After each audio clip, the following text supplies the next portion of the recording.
ನಮಸ್ತೆ ಮಿತ್ರರೇ, ಇವತ್ತೊಂದು ಸ್ಪೆಷಲ್ ಆದ್ರೆ ಸ್ವಲ್ಪ ಎಣ್ಣೆಯನ್ನು ಬಳಸಿ ಒಂದು ಮಿಕ್ಸರ್ ಅಂತ ತಯಾರಿಸೋಣ. ಇದು ನಮ್ಮಂತಹ ಸ್ವಲ್ಪ ಏಜ್ ಆದವರಿಗೆ ಈ ಒಂದು ಮಿಕ್ಸರ್ ಬಹಳ ಒಳ್ಳೆಯದು. ಹೊರಗಿನಿಂದ ತಂದು ಮಾಡೋದಕ್ಕಿಂತ ನಾವು ಮನೆಯಲ್ಲಿ ಮಾಡಿದರೆ ಸಹ ಆರೋಗ್ಯಕ್ಕೆ ಸಹ ಒಳ್ಳೆಯದು. ಅದರೊಟ್ಟಿಗೆ ನಾವು ಯಾವುದು ಎಣ್ಣೆಯನ್ನು ನಾವು ಯೂಸ್ ಮಾಡಿದ್ದೇವೆ ಅದು ಸಹ 4 ಸ್ಪೂನ್ ಎಣ್ಣೆಯನ್ನು ಯೂಸ್ ಮಾಡಿದಂತಹ ಒಂದು ರುಚಿಕರವಾದ ಒಂದು ಮಿಕ್ಸ್ಚರ್. ಇದನ್ನು ನಾವು ಟೈಟ್ ಬಾಕ್ಸಲ್ಲಿ ಇಟ್ಟರೆ 2 ತಿಂಗಳು ಸಹ ಯೂಸ್ ಮಾಡ್ಕೊಳ್ಬೋದು, ತುಂಬ ಮಾಡಿಟ್ಟರೆ. ಹಾಗಾದರೆ ಈ ಒಂದು ಆರೋಗ್ಯಭರಿತವಾದ ಮಿಕ್ಸ್ಚರನ್ನು ಹೇಗೆ ಮಾಡುವುದನ್ನು ನೋಡೋ ಮೊದಲು ಯಾರೆಲ್ಲ ನನ್ನ ಚಾನಲನ್ನು ನೋಡ್ತಿದ್ದೀರಿ, ಯಾರೆಲ್ಲ ಇನ್ನೂ ಸಬ್ಸ್ಕ್ರೈಬ್ ಮಾಡಿಲ್ಲ, ದಯವಿಟ್ಟು ಸಬ್ಸ್ಕ್ರೈಬ್ ಮಾಡಿ ಸಪೋರ್ಟ್ ಮಾಡಿ ಅಂತ ಹೇಳುತ್ತಾ ಬನ್ನಿ ಅಡಿಗೆ ಮನೆಗೆ ಹೋಗೋಣ. ಮಿತ್ರರೇ, ಇವತ್ತು ಈ ತೆಳು ಅವಲಕ್ಕಿಯನ್ನು ಉಪಯೋಗಿಸಿ ಒಂದು ಮನೆಯಲ್ಲಿ ಮಾಡುವ ಸುಲಭವಾದ ಒಂದು ಮಿಕ್ಸ್ಚರ್ ಮಾಡುವ ಬಹಳ ರುಚಿಕರವಾಗಿ ಬರ್ತದೆ. ಮತ್ತು 1 ರಿಂದ 2 ತಿಂಗಳ ಕಾಲ ಕರೆಕ್ಟ್ ರೀತಿಯಲ್ಲಿ ಮಾಡಿದರೆ ಇದನ್ನು ನಾವು ಸ್ಟೋರ್ ಮಾಡಿ ಸಹ ಇಟ್ಕೊಳ್ಬೋದು. ನೋಡಿ, ಇದಕ್ಕೆ ಇದನ್ನು ನಾನು ಗಾಳಿಸಿಕೊಂಡಿದ್ದೇನೆ. ಗಾಳಿಸೋದ್ರಲ್ಲಿ ಇದರಲ್ಲಿ ತುಂಬ ಹುಡಿಯಲ್ಲಿರ್ತದೆ. ಹಾಗೆ ಹೀಗೆ ಒಳ್ಳೆ ಗಾಳಿಸಿಕೊಂಡು ಇದರಲ್ಲಿ ಏನು ಹುಡಿ ಇರಬಾರ್ದು ಹಾಗೆ ರೆಡಿ ಮಾಡಿ ಇಟ್ಕೊಳ್ಳೋಣ. ಇನ್ನು ಇದಕ್ಕೆ ಮಸಾಲೆಗಳು ಏನು ಬೇಕು ಹೇಳಿದರೆ, ಒಂದು ಚಾಟ್ ಮಸಾಲ ಬೇಕು 1 ಚಮಚದಷ್ಟು, 1 ಚಮಚ ಹಳದಿ ಪೌಡರ್, 1 ಚಮಚದಷ್ಟು ಈ ಮೆಣಸಿನ ಪುಡಿ, ಇದು ಅಮ್ಚೂರ್ ಪೌಡರ್ ಇಲ್ಲದೇ ಸಹ ನಡೀತದೆ. ಇದು ಸ್ವಲ್ಪ ಹುಳಿ ಟೇಸ್ಟನ್ನು ಕೊಡುವಂತಹದ್ದು. ನಾನು ಏನು ಮಾಡಿದ್ದೇನೆ, ಈ ಸೆಕೆಗಾಲದಲ್ಲಿ ಚಿಕ್ಕ ಮಾವಿನಕಾಯಿಯನ್ನು ಸಣ್ಣದಾಗಿ ಹೆರ್ದಿಟ್ಟುಕೊಂಡು ಅದನ್ನು ಬಿಸಿಲಲ್ಲಿ ಒಣಗಿಸಿ ಅದನ್ನು ಪೌಡರ್ ಮಾಡಿಟ್ಟುಕೊಂಡದ್ದು. ಹೊರಗಿನಿಂದ ತಂದದಲ್ಲ, ಕಾಯಿ ಮಾವಿನಕಾಯಿಯನ್ನು ನಾವು ಈ ಬೇಸಿಗೆ ಕಾಲದಲ್ಲಿ ಸಿಕ್ಕುವಂಥದ್ದನ್ನು ಚೆನ್ನಾಗಿ ಬೆಳೆದು ಇಡಬೇಕು. ಅದನ್ನು ಕಟ್ ಮಾಡಿ ಒಂದು ಒಣಗಿಸಿಟ್ಟರೆ ಮತ್ತೆ ಅದನ್ನು ಪೌಡರ್ ಮಾಡಿಟ್ಟರೆ ಬಹಳ ಚೆನ್ನಾಗಿ ಬರ್ತದೆ. ಇಲ್ಲೀಗ 2 ಸ್ಪೂನ್ನಷ್ಟು ನಾನು ಈ ಹಸಿ ಕಡಲೆ ತೆಗೆದುಕೊಂಡಿದ್ದೇನೆ. 1 ಸ್ಪೂನ್ನಷ್ಟು ದೊಡ್ಡ ಸ್ಪೂನು. ಇದು ನಿಮಗೆ ಬೇಕಿದ್ದಷ್ಟು ನೀವು ತೆಗೆದುಕೊಳ್ಬೋದು. ಇನ್ನು ಇಷ್ಟಿಷ್ಟೇ ಬೇಕಂತ ಇಲ್ಲ, ಯಾವುದು ತೆಗೆದುಕೊಳ್ಬೋದು. ಇಲ್ಲಿ ನೋಡಿ, ಕಡಲೆ ತೆಗೆದುಕೊಂಡಿದ್ದೇನೆ ಹಸಿ ಸಣ್ಣದಾಗಿ. ಇದು ಕೊಬ್ಬರಿ ಕಟ್ ಮಾಡಿ ಇಟ್ಕೊಂಡಿದ್ದೇನೆ. ಇದು ಬಾದಾಮಿ ಇಟ್ಕೊಂಡಿದ್ದೇನೆ. ಸ್ವಲ್ಪ ಬೇಕಿದರೆ ಗೋಡಂಬಿ ಸಹ ಹಾಕೊಳ್ಬೋದು, ದ್ರಾಕ್ಷಿ ಹಾಕೊಳ್ಬೋದು. ಇಲ್ಲಿ ಈ ಕಾಯಿ ಮೆಣಸನ್ನು ಕಟ್ ಮಾಡಿ ಇಟ್ಕೊಂಡಿದ್ದೇನೆ. ಮತ್ತು ಕರಿಬೇವಿನ ಸೊಪ್ಪು ಸ್ವಲ್ಪ ಹೆಚ್ಚು ಬೇಕಾಗ್ತದೆ ಇದಕ್ಕೆ. ಇಲ್ಲಿ 2 ಚಮಚ ಅಥವಾ 1 ಚಮಚ ಸಹ ಸಾಕು. ನಿಮಗೆ ಅದು ಸಿಹಿ ಬರೋದಿಲ್ಲ, ಯಾಕೆ ಹೇಳಿದರೆ ಆ ಮಸಾಲೆ ಹಾಕುವಾಗ ಆ ಸಿಹಿ. ಇದು ಸಕ್ಕರೆಯ ಪುಡಿ ಮತ್ತು ಎಣ್ಣೆ 4 ಚಮಚ. ಸ್ವಲ್ಪ ಎಣ್ಣೆಯಲ್ಲಿ ನಾವೊಂದು ಬಹಳ ರುಚಿಕರವಾದ ಒಂದು ಮಿಕ್ಸ್ಚರನ್ನು ಮಾಡೋಣ. ಈಗ ಮೊದಲಿಗೆ ಒಂದು ಬಾಣಲೆಯನ್ನು ಇಟ್ಟುಕೊಂಡಿದ್ದೇನೆ. ಬಾಣಲೆ ಬಿಸಿ ಆಗುವಾಗ ತುರಿದೆ ನೋಡಿ, ಇದನ್ನು ಹುರಿದುಕೊಳ್ಳೋಣ. ಡ್ರೈ ಆಗಿ ಇದನ್ನು ತುರಿಗೆ ಹುರಿದುಕೊಳ್ಬೇಕು. ನಿಮಗೆ ಎಷ್ಟು, ಇದರಲ್ಲಿ ನಾನು ಒಂದು 200 ಗ್ರಾಮ್ಸ್ನಷ್ಟು 1/4 ಕಿಲೋ ಇಲ್ಲ ಅವಲಕ್ಕಿ ಉಂಟು. ಇದನ್ನೀಗ ಚೆನ್ನಾಗಿ ಹುರಿದುಕೊಳ್ಳೋಣ. ವೀಕ್ಷಕರೇ, ಹುರಿಯುವಾಗ ನೋಡಿ 2 ಸ್ಪೂನ್ನಲ್ಲಿ ಹೀಗೆ ಹುರಿದ್ರೆ ಅದು ಚೆನ್ನಾಗಿ ಹುರಿದುಕೊಳ್ತದೆ. ನೋಡಿ, ಹೀಗೆ ಮಾಡ್ತಾ ಇರಬೇಕು ಹುರಿಯುವಾಗ, ಇಲ್ಲದಿದ್ದರೆ ಅದು ಕರಟಬಾರ್ದು. ಒಳ್ಳೆ ಕ್ರಿಸ್ಪಿ ಆಗೋ ತನಕ ಇದನ್ನು ನಾವೀಗ ಹುರಿದುಕೊಳ್ತಿದ್ದೇವೆ.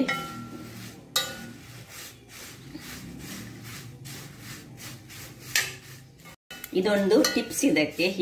ಹೀಗೆ ಮಾಡಿದರೆ ಇದು ಒಳ್ಳೆ ಚೆನ್ನಾಗಿ ಪಕ್ಕ ಸಾಕ್ತದೆ. ನೋಡಿ, ಹೀಗೆ ಮಾಡಿದರೆ ಈಗ ನೋಡಿ ಹೀಗೆ ಕ್ರಿಸ್ಪಿ ಆಯ್ತು. ನೋಡಿ, ಹೀಗೆ ಮುಟ್ಟುವಾಗ ಪುರ್ಪುರ ಆಗಬೇಕಿದು. ಆಯಿತು, ಇದನ್ನೀಗ ತೆಗೆದಿಟ್ಟುಕೊಳ್ತೇನೆ. ಇದನ್ನು ಹೀಗೆ ನೋಡಿ, ಜಾಲಿ ಇದರಲ್ಲಿ ಹಾಕ್ಕೊಂಡಿದ್ದೆ. ಇಲ್ಲಿ ಏನಾದರೂ ಪೌಡರ್ ಎಲ್ಲ ಇದ್ದರೆ ಅದು ಅಲ್ಲಿಗೆ ಹೋಗಲಿ ಹೇಳಿ. ಸೊ ಇಲ್ಲೀಗ ನಾನು ಅದೇ ಬಾಣಲೆಯನ್ನು ಇಟ್ಕೊಂಡಿದ್ದೇನೆ. ಈಗ ಕೇವಲ ನೋಡಿ, ಒಂದು 4 ಚಮಚದಷ್ಟು 2, 3, 4 ಚಮಚದಷ್ಟು ಈ ಎಣ್ಣೆಯಲ್ಲಿ ನಾವು ಇದನ್ನು ಮಾಡೋದು. ಬೇರೆ ಹೆಚ್ಚು ಎಣ್ಣೆ ಇದಕ್ಕೆ ಯೂಸ್ ಮಾಡಲಿಕ್ಕಿಲ್ಲ. ಈಗ ಈ ಕಡಲೆಯನ್ನು ಸುರಿಗೆ ಹುರಿದುಕೊಳ್ಳೋಣ. ಕಡಲೆ ಸಹ ಹಾಗೆ ನಾವು 3/4 ಹುರಿದು ಇದರಲ್ಲೇ ಎಲ್ಲವನ್ನು ಹುರಿಯುದು. ಕೆಲವರು ಬೇರೆ ಹುರಿದುಕೊಳ್ತಾರೆ. ಸೊ ಹಾಗೆ ಅಗತ್ಯ ಇಲ್ಲ. ನೋಡಿ, ಸ್ವಲ್ಪ ಹದಾದಲ್ಲಿ ಇದು ನಿಧಾನ ಉರಿ ದೊಡ್ಡದು ಮಾಡಬಾರ್ದು, ಕರಟಬಾರ್ದು. ಕರಟದ ಇರುವುದು ಒಂದು ನಮ್ಮದು ವಿಶೇಷತೆ. ಯಾವಾಗಲೂ ಕರಟದ ಹಾಗೆ ನೋಡಿಕೊಳ್ಬೇಕು. ಕರಟಿದ್ರೆ ನಮ್ಮ ಯಾವುದೇ ಒಂದು ಆಹಾರ ಪದಾರ್ಥಗಳು, ಈವನ್ ಮಸಾಲೆ ಮಾಡುವಾಗ ಸಹ ಹಾಗೆ ಸಣ್ಣ ಹದವಾದ ಒಂದು ಫ್ಲೇಮನ್ನು ಇಟ್ಟುಕೊಂಡೇ ನಾವು ಮಾಡ್ಕೊಳ್ಬೇಕಾಗ್ತದೆ. ನೋಡಿ, ಹೀಗೆ ಇಷ್ಟು ಫ್ರೈ ಆಗುವಾಗ ನಾವೀಗ ಇದರಲ್ಲೇ ನೋಡಿ ಬಾದಾಮನ್ನು ಹಾಕೊಳ್ತಿದ್ದೀನಿ ಕಟ್ ಮಾಡಿದ. ಮತ್ತೆ ನಾನೊಂದು ಬೇಕಿದ್ರೆ ಇದನ್ನು ಹೀಗೆ 2 ಭಾಗಗಳಾಗಿ ಮಾಡ್ಕೊಳ್ಬಹುದು ಹೀಗೆ, ಅಥವಾ ಇಡೀ ಹಾಕಿದ್ರೆ ಸಹ ತುಂಬಾ ಚೆನ್ನಾಗಿ ಬರ್ತದೆ. ಭಾಗ ಮಾಡಿ ಹಾಕಿದ್ರೆ ಸಹ ನೋಡಿ ಹೀಗೆ ಮಾಡುವಾಗ ಭಾಗಗಳಾಗಿ ಹೋಗ್ತದೆ. ಇದು ಇಡೀ ಇದ್ದರೆ ನಿಮ್ಮ ಹತ್ರ, ಅಥವಾ ಭಾಗ ಇರುವಂತಹ ಇದನ್ನು ಸಹ ತೆಗೆದುಕೊಂಡ್ರೆ ಆಗ್ತದೆ. ಇದೀಗ ನಾನು ಕೆಲವೊಂದು ಇಡೀ ಹಾಕೊಂಡಿದ್ದೇನೆ, ಕೆಲವು ನೋಡಿ ಇದರಲ್ಲೇ ಈಗ ಫ್ರೈ ಮಾಡ್ತೇನೆ. ಈ ಕಡಲೆ ಫುಲ್ಲು ಫ್ರೈ ಆಗಬಾರ್ದು, ಅರ್ಧ ಫ್ರೈ ಆಗುವಾಗಲೇ ನಾವು ನೋಡಿ ಉರಿ ಮಾತ್ರ ಹದಾದಲ್ಲಿ ಇಟ್ಕೊಳ್ಬೇಕು. ಈಗ ಇದು ಸಹ ಹಾಗೆ ಅರ್ಧ ಫ್ರೈ ಆಗುವಾಗ ನಾವೀಗ ಈ ಒಣ ಕೊಬ್ಬರಿಯನ್ನು ನಡುವಲ್ಲಿ ಹಾಕೊಳ್ಳೋಣ. ಎಲ್ಲ ಒಟ್ಟಿಗೆ ಇದರೊಟ್ಟಿಗೆ ಫ್ರೈ ಮಾಡ್ಕೊಳ್ಳೋದು ನಾವು.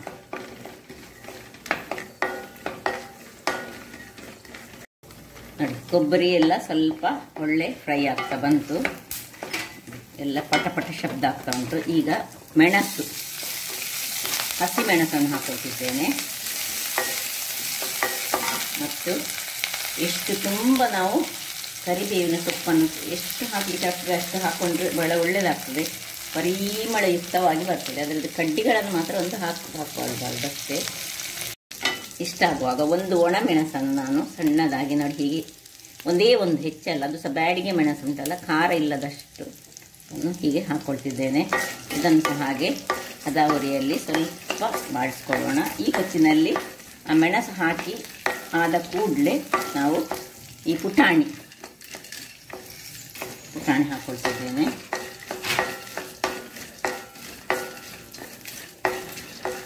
ಇದು ಬೇಗನೆ ಆಗುವಂತಹದ್ದು ಮತ್ತು ಈಸಿ, ಒಂದು ಮನೆಯಲ್ಲಿ ಮಾಡುವಂತಹ ಸುಲಭ ರೀತಿಯ ಒಂದು ಮಿಕ್ಸ್ಚರ್.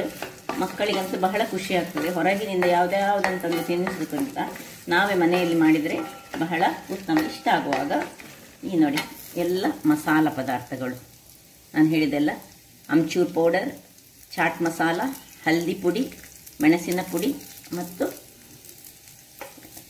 ಅಷ್ಟೇ, ಇಷ್ಟನ್ನು ಹಾಕ್ಕೊಳ್ತಿದ್ದೇನೆ.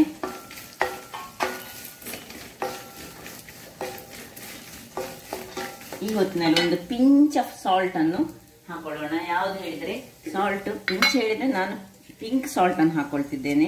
ನಿಮ್ಮ ಹತ್ರ ಪಿಂಕ್ ಸಾಲ್ಟ್ ಇಲ್ಲದಿದ್ರೆ ಕಾಲ ನಮಕ್ ಅಂತ ಏನು ಸಿಗ್ತದೆ ಅದು ಸಹ ಹಾಕೊಳ್ಬಹುದು, ಅದು ಸಹ ಹಾಕಿದ್ರೆ ಒಳ್ಳೆಯದು.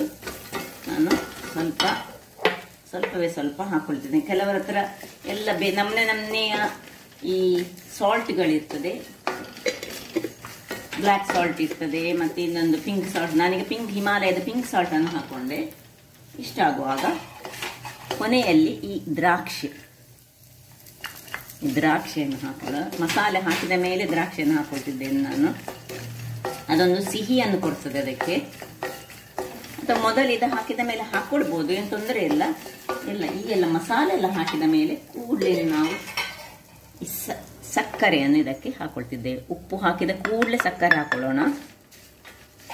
ಸಕ್ಕರೆಯ ಪುಡಿ ಇದು 1-1.5 ಚಮಚದಷ್ಟು ಸಕ್ಕರೆ. ಇದು ಏನು ಸಿಹಿ ಬರುವುದಿಲ್ಲ, ಇದು ಬೇಡದವರು ಸ್ಕಿಪ್ ಮಾಡ್ಕೊಳ್ಬಹುದು. ಆದರೆ ಸ್ವಲ್ಪ ಮಕ್ಕಳಿಗೆ ಎಂತ ಆಗ್ತದೆ, ಇದು ಖಾರದ ಹಾಗೆ ಆಗ್ತದೆ.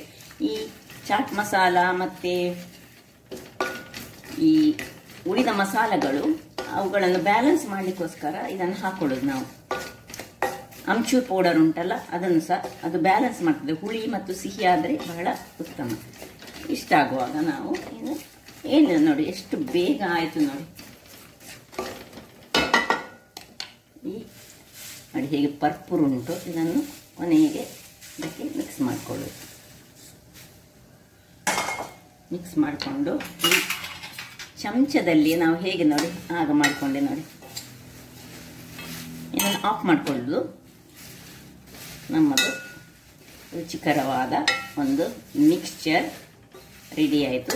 ಅದರದ್ದೇ ಬಿಸಿಯಲ್ಲಿ ಅದು ಈಗ ಹಳದಿಯಾಗಿ ಹಳದಿ ಪುಡಿ ಸಹ ಹೇಗೆ ಉಂಟಲ್ಲ ನೋಡಿ, ನಮ್ಮ ಅಂಗಡಿಗಳಲ್ಲಿ ದೊರಕುವ ಮಿಕ್ಸ್ಚರ್ನ ಹಾಗೆ